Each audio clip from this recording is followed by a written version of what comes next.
Hi పిల్లలు, welcome to tales by Airavat channel. మీరందరూ ఎలా ఉన్నారు? అందరూ మన ఛానల్లో కూర్మావతారం మొదటి ఎపిసోడ్ చూసారా? నచ్చిందా? చూడకపోతే వెంటనే చూసేయండి, మీకు చాలా నచ్చుతుంది. పోయిన ఎపిసోడ్లో మనం ఇంద్రుని గర్వం చేత దుర్వాస మహర్షి శాపానికి గురవటం చూసాం. శాపానికి గురైన ఇంద్రుడు తరువాత ఏం చేశాడో మనం ఈ ఎపిసోడ్లో తెలుసుకుందాం. దుర్వాస మహర్షి సాక్షాత్తు పరమశివుని అవతారం. పరమేశ్వరుడు తలుచుకుంటే ఎంతసేపు, ఇవాల్టి వరకు ఎంతో ఐశ్వర్యంతో ఉన్నవాడు కూడా మరుక్షణం భిక్షాటన చేస్తారు. అలా దుర్వాస మహర్షి శాపం వల్ల ఇంద్రుని భోగం మొత్తం పోయింది. లక్ష్మీదేవి అనుగ్రహం లేని కారణంగా ఇంద్రుడు, దేవతలు ఎన్నిసార్లు యుద్ధానికి వెళ్ళినా రాక్షసుల చేతిలో ఓడిపోతున్నారు. దుర్వాస మహర్షి వాక్కు చేత ఐశ్వర్యం, దేవేంద్రుని ఆవరించిన మదం రెండూ తొలగిపోయాయి. అప్పుడు దేవతలు అందరూ చతుర్ముఖ బ్రహ్మగారిని, పరమేశ్వరిని తీసుకొని సృష్టికి రక్షకత్వం వహించే శ్రీ మహావిష్ణువు వద్దకు వెళ్లి ఆయన్ని స్తోత్రం చేసి రక్షణ కోరారు. ఇంతకు పూర్వం నేను ఏది పొంది ఉన్నానో అది నా ప్రవర్తన చేతనే పోగొట్టుకున్నాను. ఇప్పుడు మారాను కనుక మళ్ళీ నన్ను అనుగ్రహించు. నువ్వే జోక్యం చేసుకొని కాపాడగలవు. అనుగ్రహమే రక్షణ.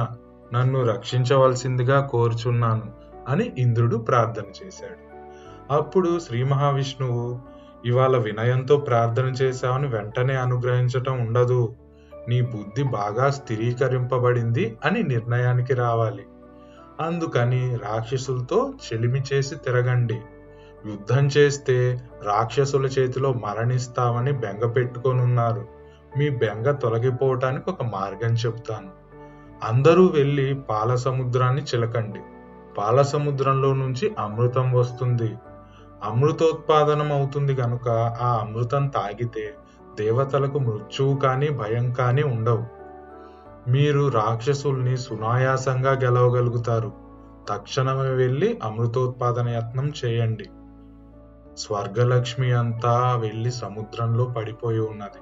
ఆ లక్ష్మి పైకి రావాలంటే పాల సముద్రాన్ని చిలకాలి. అందుకొరకు కవ్వంగా మందర పర్వతం ఉపయోగపడుతుంది. దాన్ని త్రవ్వి పైకెత్తి పట్టుకోవాలి. ఆ పర్వతం కింద పడకుండా దేవతలు, రాక్షసులు తమ తమ బలాలను ప్రదర్శించి జాగ్రత్తగా ఎత్తి పట్టుకొని పాల సముద్రం దగ్గరకు తీసుకొని వెళ్లి సముద్రంలో దించి చిలకండి. అందులో నుండి అమృతం ఉత్పాదనమవుతుంది.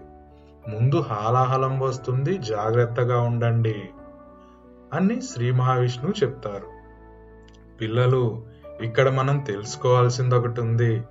హాలాహలం అంటే భయంకరమైన విషయం. అది గనుక బయటికి వచ్చిందా అందరూ మరణిస్తారు. ఆ హాలాహలాన్ని పరమశివుడు తాగేస్తాడు. తాగేసి దాన్ని శరీరం లోపలికి మొత్తం వెళ్లకుండా గొంతులోనే ఆపేస్తారు. అందుకే పరమశివునికి గరళకంఠుడు, నీలకంఠుడు అనే పేర్లు కూడా వచ్చాయి. దీని గురించి మనం వివరంగా వేరే వీడియోలో తెలుసుకుందాం.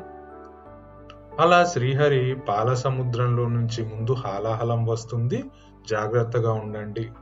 తరువాత అందులో నుండి లక్ష్మి, కామధేనువు, కల్పవృక్షం.